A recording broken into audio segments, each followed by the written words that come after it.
Shalom, selamat pagi. Eh, saya percaya kita semua pagi hari ini dalam keadaan luar biasa, amin. Karena kita mempunyai Allah yang luar biasa yang hidup dalam hidup setiap kita.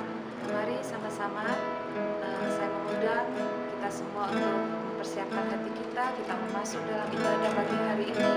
Kita menaikkan syukur kepada Tuhan buat segala kebaikannya, buat anugerahnya yang selalu baru setiap pagi dalam hidup kita. Terima kasih Tuhan. Terima kasih Tuhan. Kami naikkan syukur kami kepada-Mu Tuhan. Engkau Allah kami yang baik Tuhan. Kami mau memuji Engkau, Tuhan kami yang luar biasa. Haleluya Yesus. Haleluya Yesus. Terima kasih Tuhan. Yesus, Kau sungguh baik. Yesus, namamu indah. Yesus, ku cinta Kau.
hadirat-Mu nyata atas setiap kami pagi hari ini Tuhan. Dimanapun kami berada saat ini Tuhan, kami percaya Tuhan, hadirat-Mu nyata atas setiap kami Tuhan. Kami percaya Tuhan, kami percaya Yesus. Terima kasih Tuhan, terima kasih Tuhan. Lebih lagi Tuhan, lebih lagi Engkau melawat setiap kami pagi hari ini Tuhan. Penuhi kami lebih lagi dengan hadirat-Mu Yesus. Haleluya Yesus, haleluya Yesus, haleluya.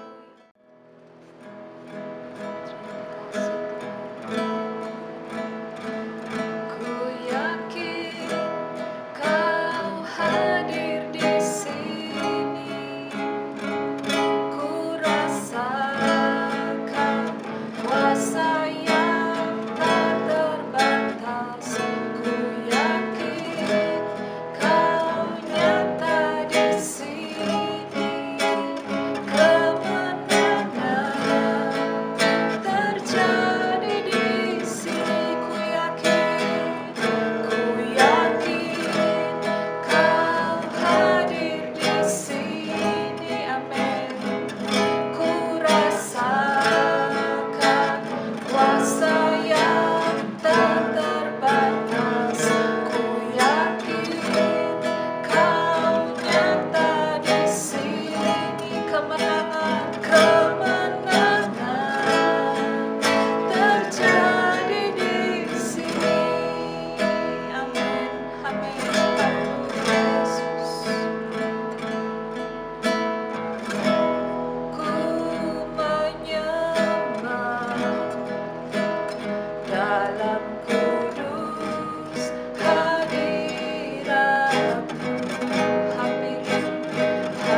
Shalom warga kerajaan, kami masih berbicara tentang kekuatan yang inner yang ada di dalam.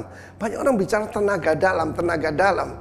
Minggu yang lalu saya sampaikan pada Anda, kasih karunia dalam Tuhan Yesus, iman yang tulus ikhlas, dan hati nurani yang murni di hadapan Tuhan. Itu kekuatannya luar biasa. Tetapi saya lanjutkan, kita punya senjata. Senjata-senjata karunia-karunia rohani.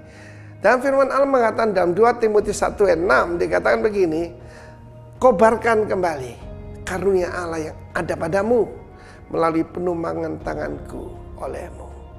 Saudara yang kasih Tuhan, ada banyak pendeta berkata, sudah ya, saya tidak berani tumpang tangan. It's biblical, itu sesuai firman Tuhan.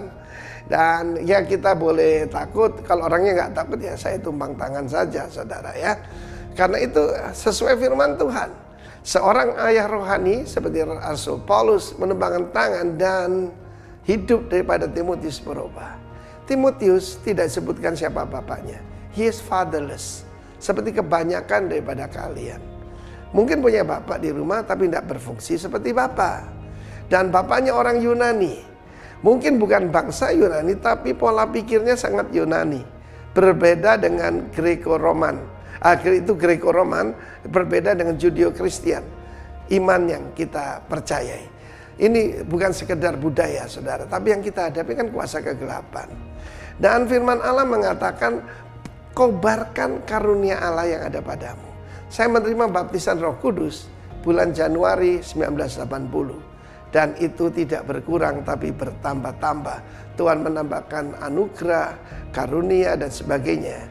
Karena the best defense is to offense. Sekali lagi. The best defense is to offense. Ingat perang tahun 1967? Sebelum yaitu pesawat tempur daripada Suriah, daripada Jordan dan Mesir. Ketika mereka sedang minum kopi, semuanya dihancurkan. Dan peperangan itu selesai cuma dalam 6 hari. Sampai hari ini semua akademi militer tidak membicarakan perang 6 hari. Mereka bilang itu bukan perang, itu mujizat. Saudara yang kasih Tuhan, mujizat masih berlangsung. Musuh kita bukan darah daging. Musuh kita adalah roh-roh jahat di udara. Dan firman Tuhan mengatakan, apa yang Tuhan berikan pada kita? Tuhan tidak memberikan kepada kita roh ketakutan. Ayat ke-7 dari 2 Timotius 1. Ya, Tuhan tidak memberikan kita spirit of fear. Ada terjemahan lain, timidity. Timidity itu artinya sungkan, takut akan manusia. Tahukah Anda bahwa sungkan akan manusia itu bisa merupakan jerat? Terutama rekan-rekan yang dari Jawa Tengah, mereka mengenal satu istilah pekewo, ya. Orang-orang Tionghoa puhao isi. Jadi sungkan kepada manusia. Beritakan kebenaran tanpa sungkan, because we love them. Ya, Tuhan tidak memberikan. Saya ulangi sekali, tidak pernah memberikan dan tidak pernah ada rencana memberikan roh ketakutan. Tapi roh yang membangkitkan kasih, kekuatan, dinamis, dan sound mind. Pikiran yang sehat. Sekarang banyak orang pikirannya nggak sehat. Karena yang dilihat itu semua horor dan teror. Karena itu supaya inner man kita kuat, isi dengan firman Tuhan dong. Isi dengan firman Allah. Dan engkau akan mendapatkan iman. Iman datang dari pendengaran. Dan pendengaran akan firman Kristus. Jadilah kuat di dalam Tuhan. Dalam kasih karunia-Nya. Dan kobarkan karunia Allah yang ada padamu. Tuhan memberkati kalian warga kerajaan. Amin. Shalom. Selamat pagi saudara-saudara semua. Kita berjumpa kembali. Saat ini kita tidak bertatap muka. Kita berjumpa sekalipun lewat streaming, saya percaya tidak akan mengurangi hadirat Tuhan. Dan saya percaya juga tidak mengurangi kuasa Tuhan untuk menjamah, mengubah kehidupan setiap kita. Nah, saya berdoa pagi hari ini, firman Tuhan akan mengubah hidup kita, mengubah hidup saudara dan saya. Dan saya percaya firman Tuhan dibagikan pagi hari ini boleh menguatkan dan membuat kita benar-benar mengerti akan rencana Tuhan. Lebih lagi atas kehidupan setiap kita. Sebelum kita mendengar firman Tuhan, sama-sama kita tundukkan kepala. Terima kasih buat hadirat-Mu. Terima kasih buat kesempatan Tuhan. Pagi hari ini kami boleh mendengar isi hati-Mu. Dan kami percaya setiap perkataan firman-Mu yang akan dibagikan tidak akan pernah kembali sia-sia. Hamba-Mu minta hikmat, pengertian, pewahyuan turun atas setiap kami. Rema karuniakan atas kami. Sehingga kami tangkap isi hati Tuhan, dan itu yang mengubah hidup kami. Sebab kami percaya satu patah kata daripada firman-Mu terlalu sanggup mengubah kehidupan kami. Kami perlu direction yang daripada-Mu Tuhan. Di saat kondisi yang tidak memungkinkan kami bisa berharap, tetapi kami tetap berharap dan kami percaya firman Tuhan sanggup menuntun kami kepada kemenangan, dan kepada kemenangan yang lebih besar lagi. Terima kasih. Sampaikan isi hati-Mu, kami siap mendengar. Di dalam nama Tuhan Yesus Kristus. Haleluya. Amin. Puji nama Tuhan. Sesuai tema kita bulan ini di Rock Ministry, Bapak Gembala Senior canangkan kita berbicara tentang strategi.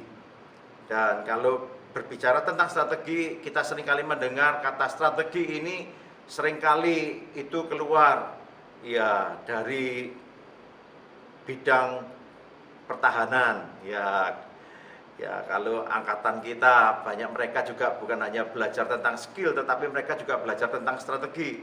Demikian juga satu perusahaan-perusahaan yang besar, bagaimana mereka juga pakai istilah strategi dalam mereka memasarkan produk-produk mereka. Dan kata strategi ini sangat penting. Kenapa saya katakan sangat penting? Seringkali kehidupan kita tidak bisa berhasil bukan karena kita tidak mampu, tetapi kita salah menaruh strategi dalam kehidupan kita. Ya, seringkali boleh saya katakan lebih dalam lagi, dalam kita menyusun strategi itu ada hal yang sangat vital yang mereka harus fokus dikerjakan. Ya, saya pernah mendengar dan saya pernah membaca satu ulasan seorang pakar dunia olahraga. Sudah cukup lama ini, tetapi saya diingatkan kembali bagaimana dulu sempat perbulu tangkisan Indonesia, sempat kita vakum menjadi juara. Dan seorang pakar bulu tangkis ini mempelajari bagaimana RRC pada waktu itu, Cina, sangat mendominasi. Dan setelah mereka coba riset, mulai memperhatikan, pakar ini memperhatikan, kenapa Indonesia kok nggak mampu lagi, padahal di awal-awal bulu tangkis bagaimana Rudi Hartono, Lim Swee King, semuanya mereka luar biasa. Sempat setelah angkatan itu Indonesia vakum akan juara. Nah, setelah dipelajari ada beberapa hal yang akhirnya ditangkap, yang dia ulas itu, dia tulis, dia ulas bagaimana di China mereka dalam latihan mereka, pelatih mereka sangat fokus. Ya, ini kuncinya fokus. Dan fokus mereka itu mereka nggak fokus dengan kelemahan-kelemahan pemain mereka. Pelatih ini bisa melihat bagaimana potensi daripada pemainnya, kelebihan daripada pemainnya, dan kelebihan inilah yang mereka fokus latih, mereka asah sedemikian rupa, akhirnya benar-benar kelebihan ini yang menjadi senjata andalan. Sehingga akhirnya apa? Kelebihan ini jauh lebih mudah untuk meraih kemenangan. Ya, waktu itu kekurangan pada saat itu tim dari Indonesia. Dan setelah diulas itu ada satu perubahan di Indonesia. Hari-hari ini pebulu tangkis Indonesia tidak kalah dengan mereka. Karena kita tahu bagaimana kita harus fokus. Ya, bukan hanya kepada kekurangan, kelemahan, tetapi fokus kepada kelebihan. Semakin diasah, semakin tajam, semakin mahir, semakin hebat. Dan itu yang boleh saya katakan itu senjata yang sangat bisa diandalkan untuk meraih keberhasilan. Nah, oleh sebab itu di tema strategi kita belajar hari ini tentang fokus. Nah, seringkali kita gagal dalam hidup ini karena kita terlalu banyak memikirkan banyak hal. Ya, kadang ada hal yang nggak perlu kita pikirkan, habis kita tenaga pikiran kita curahkan ke hal-hal yang lain yang tidak berguna. Sebab itu kita juga dalam kehidupan kekristenan kita perlu fokus. Ya, banyak anak-anak Tuhan, ya orang-orang Kristen di luar kita, katakanlah mereka hanya sekedar Kristen, mereka hanya hidup main-main, mereka nggak fokus dengan kehidupan yang sesungguhnya. Oleh sebab itu mereka nggak menikmati sesuatu yang indah di dalamnya. Oleh sebab itu kita belajar kembali kepada firman Tuhan. Saya percaya fokus itu salah satu strategi dari kehidupan kekristenan kita, supaya kekristenan kita terus naik, tidak turun. Dan oleh sebab itu kita belajar ya beberapa peristiwa. Ada satu peristiwa nanti dalam firman Tuhan, bagaimana fokus ini sangat penting. Ya, fokus itu berbicara sesuatu yang terarah. Ya, tanpa mempedulikan yang lain, dia fokus kepada satu tujuan yang jelas. Itu yang dia kejar, dan di situ dia bayar harga di sana. Dan ini yang membuat orang hari-hari ini bisa berhasil. Sekalipun di tengah tantangan COVID-19 ini, saya percaya membuat banyak, saya katakan, orang-orang di sekitar kita, mereka ketakutan. Bahkan di dunia usaha, bisnis apapun hari-hari ini juga berpikir, ya karena memang ada pembatasan-pembatasan dari pemerintah untuk supaya COVID-19 ini tidak tersebar. Tetapi saya percaya pagi hari ini kita belajar, sekalipun di tengah yang tidak memungkinkan itu, kita perlu fokus. Apa yang Tuhan inginkan, fokus dalam kehidupan kita. Ya, jangan kita habiskan hanya memperhatikan keadaan di luar, tetapi kita tidak memperhatikan keadaan diri kita yang sebenarnya. Jauh lebih penting kita fokus kepada diri kita terlebih dahulu. Supaya apa? Kita mempersiapkan menghadapi apa yang ada di luar. Oleh sebab itu, hari ini kita akan belajar untuk fokus kepada Tuhan. Sebab saya percaya, dengan kita fokus kepada Tuhan, ada jaminan, ada jalan keluar. Karena firman Tuhan katakan, hanya di dalam nama Tuhan ada kemenangan. Sebab itu kita perlu fokus. Nah, kita belajar dari peristiwa bagaimana murid-murid Yesus ya sempat menghadapi satu keadaan yang menakutkan. Ya sekalipun itu atas perintah Tuhan mereka lakukan itu, tetapi di tengah perjalanan mereka melakukan firman perintah Tuhan Yesus itu sendiri, mereka menghadapi sesuatu yang menakutkan. Kita buka di Injil Matius 14 ayat 22 sampai yang ke-33. Ya, bagaimana ini peristiwa dicatat dalam firman Tuhan, bagaimana Tuhan meneduhkan angin badai. Dan saya percaya ini akan memberkati kita semua. Di ayat yang ke-22 saya bacakan buat kita semua. Sesudah itu Yesus segera memerintahkan murid-muridnya naik ke perahu dan mendahuluinya ke seberang. Sementara itu ia menyuruh orang banyak pulang. Dan setelah orang banyak itu disuruhnya pulang, Yesus naik ke atas bukit untuk berdoa seorang diri. Ketika hari sudah malam, ia sendirian di situ. Perahu murid-muridnya sudah beberapa mil jauhnya dari pantai dan diombang-ambingkan gelombang karena angin sakal. Kira-kira jam 3 malam datanglah Yesus kepada mereka berjalan di atas air. Ketika murid-muridnya melihat dia berjalan di atas air, mereka terkejut dan berseru, "Itu hantu!" Lalu berteriak-teriak karena takut.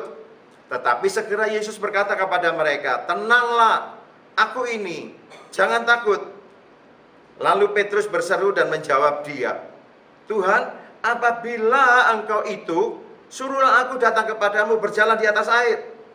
Kata Yesus, "Datanglah." Maka Petrus turun dari perahu dan berjalan di atas air mendapatkan Yesus. Tetapi ketika dirasanya tiupan angin, takutlah ia dan mulai tenggelam lalu berteriak, "Tuhan, tolonglah aku." Segera Yesus mengulurkan tangannya, memegang dia dan berkata, "Hai orang yang kurang percaya, mengapa engkau bimbang?" Lalu mereka naik ke perahu dan angin pun redalah. Dan orang-orang yang ada di dalam perahu menyembah dia, katanya, "Sesungguhnya engkau anak Allah." Nah, peristiwa ini dicatat dalam firman Tuhan. Nah, kita belajar pagi hari ini bagaimana mereka melakukan apa yang Yesus perintahkan. Yesus berkata, "Bertolaklah ke seberang." Nah, mereka melakukan, dan saat mereka melakukan perintah itu, dan mereka menghadapi yang namanya dikatakan gelombang karena angin sakal. Dan apa yang terjadi? Mereka ketakutan. Padahal sebagian besar dari murid-murid Yesus, mereka adalah nelayan-nelayan. Para nelayan saya katakan mereka juga nelayan yang cukup handal, karena dari masa remaja mereka sudah mata pencahariannya mereka sebagai nelayan. Oleh sebab itu, keadaan angin sakal pada saat itu membuat mereka yang pengalaman, mereka tetap menjadi ketakutan. Sekali lagi ada pelajaran di dalamnya. Sehebat-hebatnya kita, seprofesionalnya kita, kadang ada hal-hal yang kadang Tuhan izinkan terjadi, membuat pengalaman kita sepertinya nggak bisa dikerjakan untuk mengatasi itu. Oleh sebab itu firman Tuhan katakan, jangan pernah andalkan kekuatan sendiri. Kekuatan manusia, kekuatan kita, pengalaman kita, sehebat apapun kita, tetap ada titik di mana kita tidak mampu. Karena kita memang bukan maha kuasa, cuma Yesus kita yang maha kuasa. Dan ini membuktikan, kadang orang terlalu bangga dengan kehebatannya, terlalu bangga dengan apa yang dia sudah capai hari-hari ini. Ya, dia merasa bahwa ini semua karena kehebatan saya, ini karena kelihayan saya. Sekali lagi, kadang ada waktu Tuhan izinkan supaya kita tidak mengandalkan kepandaian kita. Nah, kita belajar di sini. Kenapa saya katakan seorang yang bernama Petrus, ya, melihat Yesus pada saat mereka diombang-ambingkan, mereka ketakutan setengah mati di tengah danau itu. Dan angin sakal membuat perahu mereka hampir tenggelam. Dan di saat itu pula Yesus menghampiri mereka. Yesus itu bertanggung jawab karena dia yang memerintahkan. Dia tidak akan pernah tinggalkan murid-muridnya. Memang sesaat sepertinya Yesus kok cuek. Sepertinya Yesus kadang saat kita berseru, Tuhan tolong, kok sepertinya Tuhan tidak tolong-tolong. Iya, kadang memang kita harus diizinkan masuk pada gelombang badai itu. Supaya apa? Supaya kita bisa menyadari. Iya, kalau murid-murid Yesus ini nggak diizinkan masuk, mereka kalau bisa ngatasi dengan kekuatannya, mereka akan berkata, oh ini karena saya sudah pengalaman, saya sudah terlalu biasa menghadapi yang seperti ini. Seringkali kita ini sombong. Sebab itu kadang Tuhan izinkan peristiwa-peristiwa yang terjadi hari-hari ini, seperti pandemi COVID-19 ini. Ini menggentarkan bukan hanya satu bangsa, satu negara, tetapi ini seluruh dunia hanya dengan yang namanya COVID-19. Dan boleh saya katakan, ini membuat banyak negara-negara, bahkan negara adidaya, yang mereka serba maju, serba modern, mereka sempat ketakutan. Dan saya percaya, kadang ini memang Tuhan izinkan gelombang yang seperti ini. Supaya apa? Ini tadi, kita perlu fokus, dan kita belajar di sini. Bagaimana Petrus melihat Yesus di tengah badai itu berjalan. Dan Petrus berkata, kalau engkau itu, ya Petrus berkata, Tuhan apabila engkau itu, suruhlah aku datang kepadamu, berjalan di atas air. Dan Yesus berkata, datanglah. Ya, kalau di dalam terjemahan baru ini, ya memang bahasanya ada, saya pakai satu terjemahan. Ya, bahasa masa kini, bahasa Indonesia masa kini, itu di ayat 29, 30, dan 30 saya bacakan buat saudara, itu jauh lebih jelas, lebih gamblang artinya. Datanglah, jawab Yesus. Jadi Petrus turun dari perahu, berjalan di atas air, dan datang kepada Yesus. Tetapi waktu Petrus melihat betapa besarnya angin di danau itu, ia takut dan mulai tenggelam. Tuhan tolong, teriaknya. Yesus segera mengulurkan tangannya dan menangkap dia dan berkata, Petrus, Petrus, kau ini kurang percaya, mengapa kau ragu-ragu kepadaku? Di sini jelas dikatakan di sini, datanglah, jawab Yesus. Jadi Petrus turun dari perahu, berjalan di atas air dan datang kepada Yesus. Di sini kita melihat Petrus pada saat itu dia keluar dari perahu. Memang kadang kita diizinkan, kita harus keluar dari zona nyaman kita. Ya, belajar melangkah, sepertinya itu mustahil. Tapi karena itu perintah Tuhan, saya percaya kita fokus kepada Tuhan. Dan apa yang terjadi dikatakan, pada saat dia fokus, dia menghadap kepada Tuhan dan keluar dari perahunya, Petrus berjalan di atas air. Tetapi di ayat yang ke-30 dicatat dikatakan, tetapi waktu Petrus melihat betapa besarnya angin di danau itu, fokus Petrus tidak kepada Yesus lagi. Pada saat dia melihat keadaan di sekitarnya, apa yang terjadi? Petrus tenggelam karena tidak lagi fokus lagi kepada Yesus. Nah, seringkali kita ini terlalu buang energi, dan saya tahu ini cara iblis untuk menjatuhkan anak-anak Tuhan hari-hari ini. Karena apa? Kita fokus, hidup kita jadi berubah. Iblis alihkan fokus kita dengan apa? Berita-berita yang ada di luar. Membuat apa? Hati kita semakin ketakutan. Akhirnya apa? Kita tidak percaya lagi kepada Tuhan. Kita meragukan lagi akan kuasa Tuhan. Karena apa? Fokus kita beralih kepada sesuatu yang, ya saya katakan, pandemi ini di hadapan kita memang sepertinya sesuatu yang luar biasa. Tetapi saya percaya, bagi Tuhan bukan sesuatu yang luar biasa. Itu terlalu kecil buat Tuhan, terlalu mudah buat Tuhan. Sebab itu kadang Tuhan izinkan, ya, supaya kita ini sadar bahwa kadang ada hal-hal dalam hidup ini, dalam kehidupan kita, ada hal-hal yang kita tidak bisa, kita bukan seorang yang Superman, ya, kita manusia biasa, tetapi kita punya Tuhan yang luar biasa. Dia yang terlalu sanggup untuk menyelesaikan setiap masalah kita. Nah, pada saat Petrus beralih fokus, apa yang terjadi? Dia tenggelam. Nah, puji nama Tuhan. Tetap pada saat dia berteriak, pada saat dia tenggelam, dia berteriak, Tuhan tetap tolong yang namanya Petrus. Tuhan nggak biarkan Petrus tenggelam. Ini kabar baik buat setiap kita. Ada kesempatan buat kita. Kalau kita sadar hari-hari ini, fokus hidup kita menjadi salah.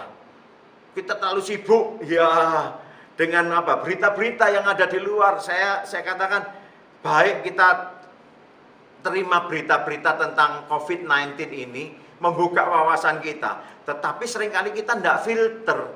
Bahkan boleh saya katakan ada banyak mereka hari-harinya di rumah, ya, distancing di rumah, nggak ada pekerjaan. Yang dilakukan cuma apa? WA, Facebook, ya, cuma main itu aja, gadgetnya aja, tanpa berikan waktu fokus kepada Tuhan, cari wajah Tuhan, tanya Tuhan, berdoa, baca firman Tuhan.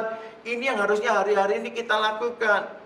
Oleh sebab itu, banyak kita hanya terima berita, langsung share. Terima berita, kita tidak fokus akan kebenaran firman Tuhan. Seringkali mungkin kita terima ayat firman Tuhan juga. Ini ayat firman Tuhan bagus. Lalu dia cepat-cepat di-share. Nggak fokus kepada diri. Padahal firman Tuhan kalau masuk dalam handphone kita, gadget kita, saya percaya itu semua untuk kita. Ya, kita baca, kita renungkan.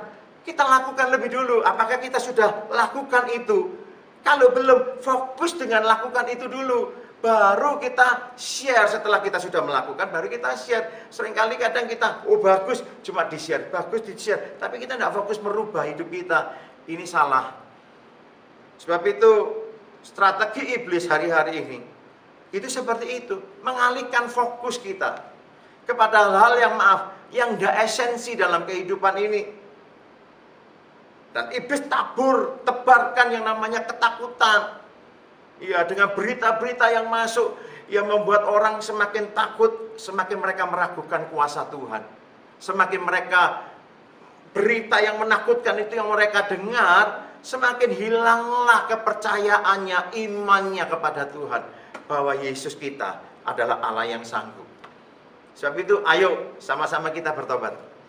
Saya pun juga seperti sempat, karena di rumah tidak ada pekerjaan, saya seringkali buka YouTube, iya, dengar-dengar berita, iya, saya kepingin update bagaimana peristiwa-peristiwa yang di luar sekitar kita, mungkin di luar kita, bagaimana yang terjadi.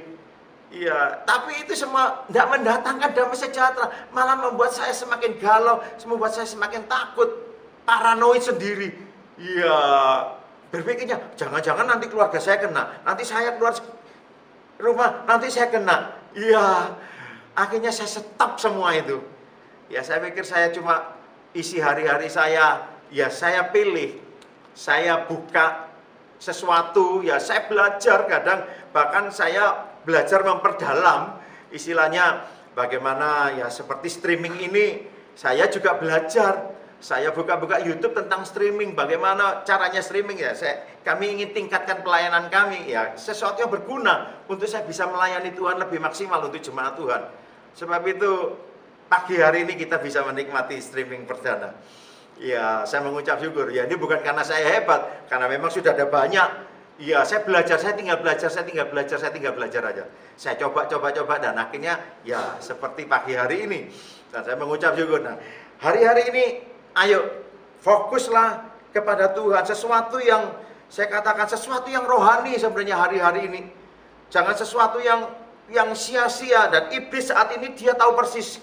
Ini strategi siasat iblis untuk mengacaukan fokus kita. Semakin kita fokus seperti Petrus tadi, saat dia fokus yang berbeda tidak kepada Yesus, dia tenggelam. Ayo pagi hari ini kita kembali fokus kepada Tuhan Yesus.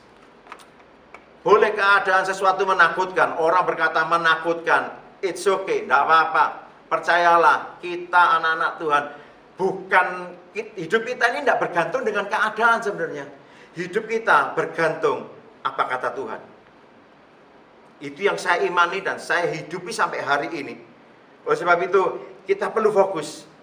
Ya, hari-hari ini saya berdoa, jemaat Tuhan yang mendengar firman Tuhan pagi hari ini. Saya berdoa benar-benar, ayo kita sama-sama bertobat. Fokus kembali kepada Tuhan. Kalau dulu Tuhan sudah pernah tolong, Tuhan Yesus pernah tolong kita. Masakan hari ini Tuhan tidak tolong. Nah, saya berdoa seluruh jemaat, keluarga-keluarga, pekerjaan saudara, rumah tangga saudara, semuanya dalam perlindungan Tuhan.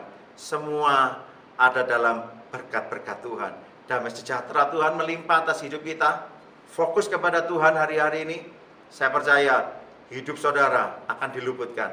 Bagi Tuhan terlalu mudah menolong kita. Semudah membalik tangan. Puji nama Tuhan. Amin. Demikian ibadah kita hari ini.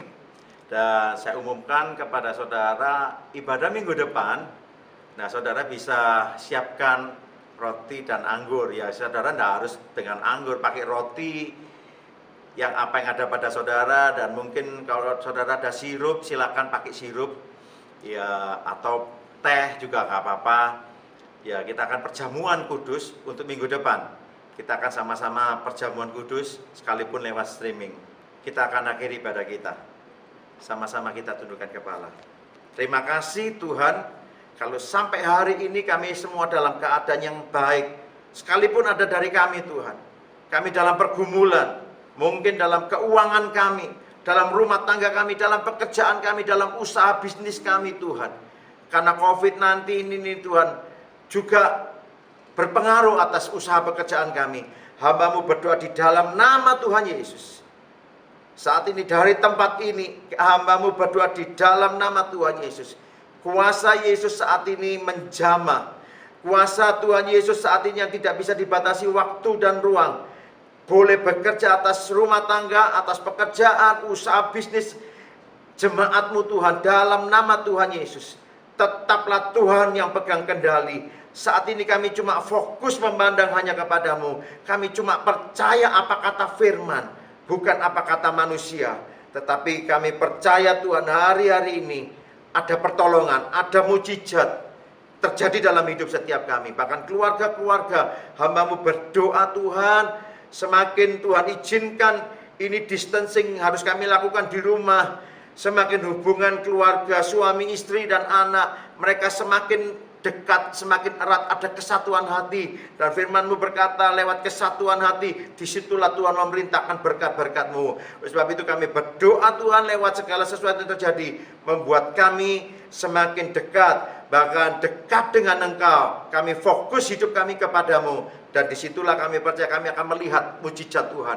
Kami akan melihat pertolongan Tuhan yang selalu datang tepat pada waktunya. Terima kasih Bapa. Yang sakit pagi hari ini hamba-Mu berdoa di dalam nama Tuhan Yesus. Engkau Allah penyembuh. Engkau Allah yang sudah menanggung sakit penyakit kami. Engkau Allah yang terlalu sanggup menyembuhkan sakit penyakit kami. Dan pagi hari ini setelah kami mendengar dan kami berdoa pagi hari ini, kesembuhan terjadi dimanapun jemaat Tuhan berada. Percaya pagi hari ini Tuhan sudah sembuhkan. Terima kasih Bapak. Terima kasih, hamba-Mu akan memberkati setiap jemaat Tuhan. Kiranya buka tingkap-tingkap surga, curahkan berkat-berkat-Mu yang terbaik, turun tercurah atas jemaat Tuhan. Mulai pagi hari ini sampai selama-lamanya. Tuhan memberkati engkau dan melindungi engkau. Tuhan menyinari wajah-Mu dengan wajah-Nya, memberi kau kasih karunia.